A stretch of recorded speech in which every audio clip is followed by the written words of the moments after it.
What's up, everybody? Hey, Tom Laird here, host of the Advice from a Call Center Geek podcast and founder of Expivia. For exceptional contact center outsourcing, trust Expivia. We're fully AI-driven, as all of you know, and can handle voice, email, chat, and all of your digital channels. Our 600-seat USA contact center is expert in healthcare, financial services, insurance, tech support, retail, and more. Experts on the NICE CX1 platform, we ensure seamless customer experiences. DM me or visit expiviausa.com for more. What's up, everybody? Welcome back. My name is Tom Laird. I am the CEO of Expivia Interaction Marketing. Expivia is a 500-seat call center outsourcer located here in northwestern Pennsylvania. And welcome back to another episode of Advice from a Call Center Geek. So we are the call center and contact center podcast that's trying desperately to give you some actionable items that you can take back to your contact center, improve your agents, improve the overall quality, and hopefully improve the customer experience. What's going on, everybody? Everybody staying safe? I hope that is true. I've heard from a lot of you guys, and I know we're all operating on our new norms, but it seems like we're starting to at least kind of get used to it, I guess, if you can. But it's Good Friday. As I record this, I am actually in the office finishing up a couple things. Couple hundred of our agents are all at home. We're all virtual now. It's kind of weird for me to say that, but we've done it, as we've kind of talked about in a couple other episodes. So what I wanted to talk about today was some of the changes that we're going to see happening and some of the things that you need to start to prepare for, especially if you got caught with kind of your shoes untied here and didn't have a really good business continuity or disaster recovery plan for your contact center, struggled with the at-home deal. What are some of the things that you're really going to have to look at moving forward and start to prepare for now when we kind of get back to maybe the old norm, or at least the hybrid view of what the new norm and the old norm are going to be. Before I get into that, I wanted to just talk to you briefly. We don't do any selling. That's kind of one of the rules here on the podcast. So you never hear me talk about really Expivia and what we do. And if you're looking for outsourcing, I don't think I've ever done that, but one of the things I'd like to try to add a little value to, I'm trying to always think of how I can add value to all the listeners, is I've had probably 5 or 6 of you guys email me or send me a message on LinkedIn asking for my opinion on telephony platforms. What's the best cloud provider? How do we move to the cloud? And I've been trying to answer those as best as I possibly can, and realize that there could be kind of a need for that. So what I've done is I have a landing page right now. I'm not even going to call it a website. It's called callcentergeekconsulting.com. I don't know if that's a good term, but it kind of just was the first thing that I kind of thought about. So again, callcentergeekconsulting.com. And all I want to do is be a reference and a point for you to kind of bounce some things off of if you're looking to move into the cloud. If you're saying, hey, the platform that we have is premise-based and I don't know what to do, where to turn. So it's just a landing page. I'm going to get your name and information. That's it. And we can have a conversation. I can do everything from just have one conversation and be done with it and try to help you. If you'd like me to give you some ideas of what I think would be most beneficial to your business, what platforms, we can talk about that. If you want to even use me the whole way through and say, Tom, will you come on this demo with me? I can ask the proper questions. I can even be part of the negotiations. If you get to the point where you're really thinking of flipping to a different platform, I kind of know the players in most of the organizations. I know the games that they play, all right, and maybe how they can get somebody or some of the things that on a negotiation that you can at least take advantage of. And then, hey, if you even want me to be there for your part of your implementation, I can do that as well. There's no cost to you for this. I'm not doing this for a cost. I mean, full transparency, if any of you guys move and flip, and we would talk about what is the best platform for you. I do get paid, for a referral. But that doesn't come out of any of your pocket. So I'm here kind of as a free resource if that's something that you'd like to use. Again, if you don't even want to flip and you just want to talk for an hour about some of the things that are going on, I'm more than happy to do that as well. So again, this isn't really a huge money maker. I think that this is something that is needed, especially for somebody who may be nervous, or even if you're a 5-seater, a 10-seater, a 20-seater, a 200-seater, and you've never done this and you want to just to bounce some ideas off of. I'm here for that. So just check that out. Call Center callcentergeekconsulting.com. All right, so let's talk about some of the things that you're going to have to think about as we kind of get back. And if you're not where you need to be now, if you don't feel comfortable with your at-home plan, if you know, if this ever happens again, are you going to be ready? I guess that's the question, because customers are going to give us meaning the industry and companies, they're going to give us a one get out of jail free card for this one. I think we're kind of getting a pass. People are kind of understanding. I don't think they're going to be understanding the next time, because you need to be prepared for what could happen now, because we know that the worst case has happened. So any level of worstness, I guess, right? Probably not the right word, but any level of issues that kind of arise now that we need to make quick changes, you need to be responsive to that. So the first thing, and I have, like 8 or 9 kind of topics that I want to kind of dig into, is number one is you need to be in the cloud. There's no more excuse for it. There's no more saying, hey, I don't know, we need this, security. Guys, they're all garbage excuses. The largest companies in the world are now in the cloud. You need the redundancy to be able to go anywhere in the world as long as there's an internet, to set up your call center, to have your agents work from home. That's trumping, right, all of these other lame concerns for why organizations are not moving there. I work with InContact. They have full PCI clusters, right? So if you're looking for, even from that standpoint, they have FedRAMP clusters, right? So that is the highest level of security you can possibly have, and that's dealing with kind of the secrets of the federal government. So that's a lame excuse there. You need to be able to be flexible for your customers. I'm seeing, I believe it's Wells Fargo, I just read that they didn't really have an at-home plan at all. A lot of these giant BPOs, I'm not going to name any names, had no at-home plan for moving, 10,000 agents at home. And I get it, that's an undertaking.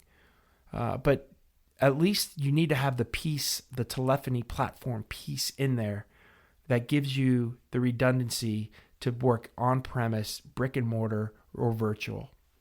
So that makes the internet, something that you really need to start to think about. So I think that makes sense, and most of everybody is using VoIP in some instance. But redundancy with your internet is really important. Having a plan for agents at home that don't have internet, and how do you work through those things? What deals do you have set up, or how can they get connectivity? The internet, it really becomes the lifeline to the call center.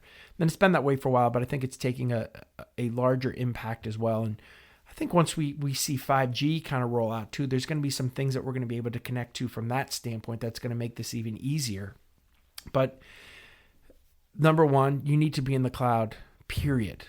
If your contact center is not, then you are falling behind, and you are risking really everything when it comes to having any kind of redundancy with your customer. And that's the next piece is redundancy, right? And that's kind of the reason we're doing this. Before, when we talked about redundancy, we talked about, I have a generator. I have 2 or 3 different pipes of internet coming into my call center. Our servers are fully redundant. We're backed up to AWS. Like, that stuff's all really important. But now it goes way beyond it, right? It's redundancy to the entire operation.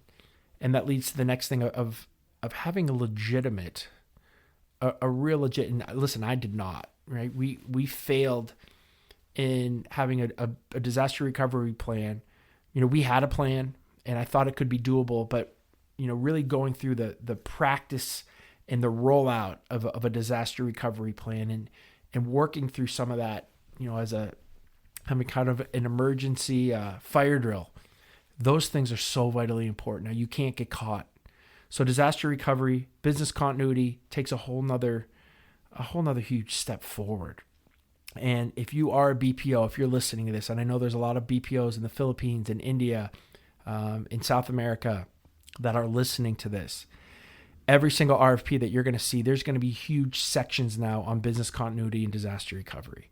So you better have a plan. You better be able to not just have a plan, but articulate it on paper so that everybody understands, what you're doing. The other thing I would say is document everything you're doing right now, right? So do white papers, do things that kind of prove that you can operate in this kind of environment, because I think that's going to be really, really important.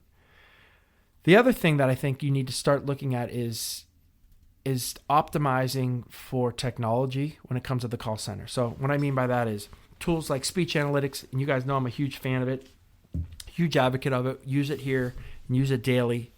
But it becomes more important when you're talking about at-home agents, right? You can no longer, or a lot of us are no longer going to be able to walk up and down an aisle of row of cubicles, right? And go sit down and talk to Janie and do side-by-sides and listen. We can still do that in a virtual environment, but it is a little bit more difficult. So to say to QA, we're going to listen to 2 or 3 reps and score them per week, I don't think that that's good enough anymore.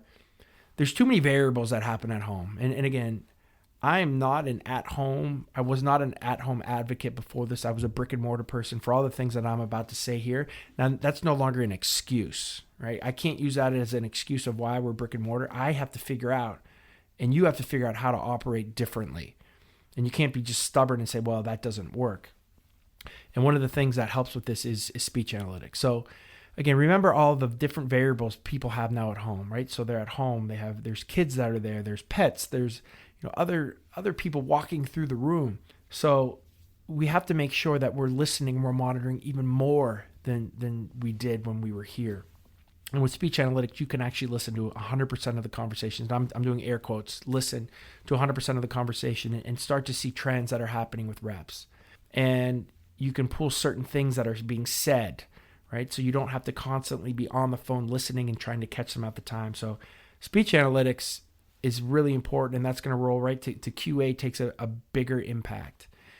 We have almost doubled our QA staff for at home because I feel like I'm losing control a little, when it comes to the at home agents. There's certain things I can't control anymore. So what I can control is what's said on the phone. And I want to make sure that we're listening to that as much as we possibly can. So using speech analytics, beefing up our QA has been one of the ways that we've really helped to mitigate anything that may happen. We haven't seen anything, and it's made me feel really good. But I think it's really important, from that aspect. The other thing is, if you don't have really good real-time dashboards, right, and real-time metrics to review, if you're looking at everything the day after, you're in big trouble. Right.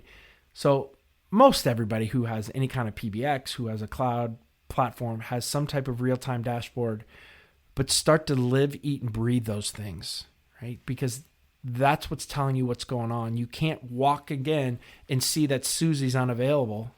You have to look at your dashboard and see that she's unavailable and then find out why or find out if there's an issue.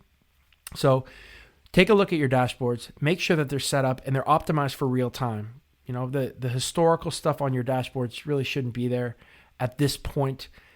Start to live, eat, and breathe it. Have rep understand the expectations for it, for how much occupancy they should have. What's the percentage of unavailable time? Stay on track of all that.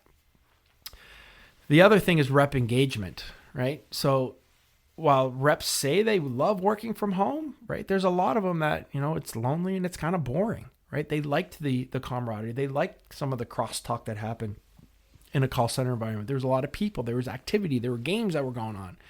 So every personality is a little different. So you got to really work that through. You have to work through your processes for at home, having more touch points with agents. You have to double the amount of communication you had than when you were here.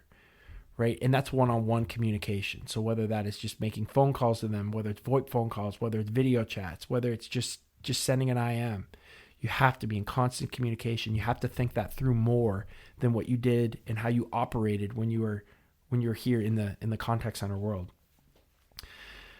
The other thing is management really takes a really key role, and I'm really finding out that, and I just sent a huge, dissertation out to my team on Slack today, thanking everyone. It's like a 5,000 word diatribe on really pinpointing each specific supervisor, the things that they've done, because the supervisor in your middle management takes an even more important role in managing the day-to-day of the team. You're only as strong as your middle management. If your middle management is weak, then you need to beef that up. Moving forward, that's something you need to be thinking about right now. How do I get my middle management better? How do I train them? How do I get them to follow procedures? Am I giving them procedures to every hour, every 15 minutes, what they need to be doing? It's really important. You can't do this all on your own. You have to make sure your team is up to the task of at home, which is more touch points, which is looking at data more, which is being on top of people a little bit more than when you could just walk up and down and shout out to the team, hey guys, make sure you're out of after call, right? You can't do that anymore. So all these things that you need to really take into account, all the information is there. You just got to train it and disseminate a little bit differently. The other thing that I think is going to be a huge thing is, I'm going to say right now, a lot of you, right, who have internal call centers, you're not going to be able to do all this stuff, right? The amount of effort and time that I think to do at home properly, and everybody says, oh, we have it at home, we're a virtual call center. And maybe there's some people that I have not really seen it done really well. I think we're trying to do it really well. And we're thinking about it every single day. What can we do different? How can we add? What's another layer of security? What's another layer of rep engagement? How can we just constantly make this better? And if you're not thinking about that all the time, then you're going to be in big trouble.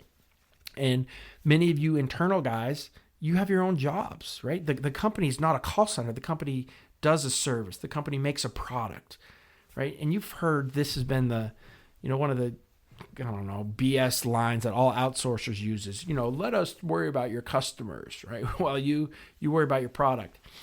And I think that's a piece of it, but there's too much to it now. Like, I don't know if you're not thinking about this all the time, like a really good outsourcer is like this is my business, right? Our business is call center outsourcing. It's dealing with clients. It's on the phone. How do we deal with the customer? How do we make sure that we're doing a really good job for every single time that we're interacting with the customer on the phone or through an email, or through a chat, or through a digital channel? We're thinking about that, how we can get better. We're talking about what things are going wrong, what things are right. Not that you guys aren't doing that, but I don't know if upper management in some of these other call centers understand the amount of effort, the time that you're probably willing to put in, right? But are they willing to put the time, the dollars, the cents into beefing up certain things that need to be done to do it right? So having said that, this is probably, maybe sounds like a cheap plug, but I'm going to use it last. So maybe most of you guys who are listening at this point, or some people have already bailed off, so it doesn't sound like I'm using this right at the front. But I think outsourcing is going to take a larger role in what happens here. And outsourcing from the standpoint of redundancy, so maybe you keep your internal center, but you keep 5, 10, 20 agents at a third party that's taking calls, so that if this ever happens again, you don't have to worry about it. I think there's going to be organizations that don't want to worry about this again, that don't want to do this at-home thing again, that want to know that there's a solid organization that's taking their calls, that's handling it, that's going to worry about all that other stuff.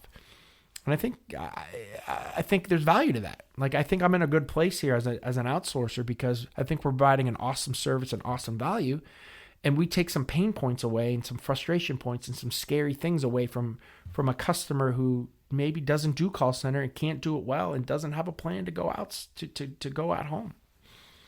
So I think that's really really important. Some of the things that we'll start to see. So it's just thinking differently, guys. You can't think like an internal call center anymore. There's more to it. It can be done, and we're seeing that it can be done really well.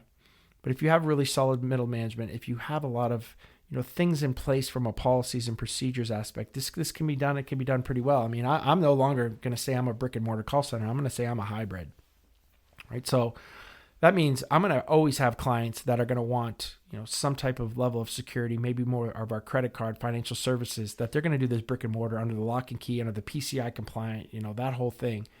But there's also clients that, maybe don't need that level and are fully comfortable with having an at-home redundancy, virtual workforce. We've also seen, to be honest, our attendance has been great. Attendance has been amazing at home, especially weekend attendance, Sunday attendance. It's definitely gone up.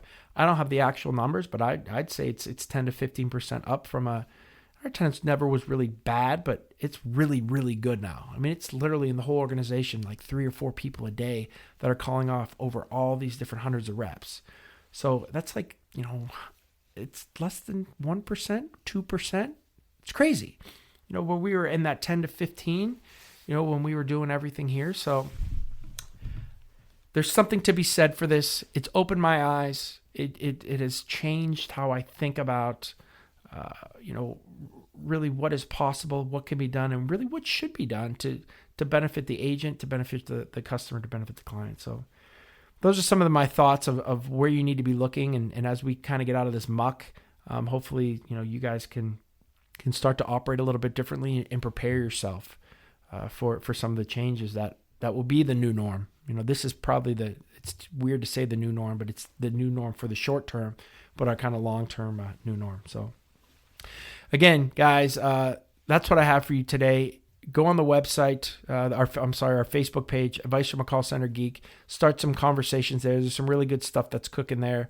There's the community, more Advice from a Call Center Geek, Advice from a Call Center Geek community as well. That is kind of separate from the Facebook page, but that's also on Facebook, so you can join there.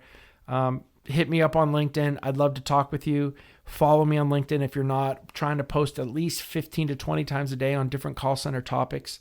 And again, if you'd like to talk about anything about your call center, about the technology, about anything that you need some help with, I don't charge anything for it. No upfront costs. I've had a couple hour conversations with a lot of you already. So, let me know. Again, Call Center Geek Consulting. We can talk and see if we can help in any way there. But guys, stay safe. Keep your head up. We're getting through this. It's going to be May and June, and we're going to be hopefully back to I guess relative normalcy pretty shortly. So again, have a great Good Friday and have a really, really happy Easter. And again, I can't thank you guys enough for the following that I'm getting. Thanks, guys.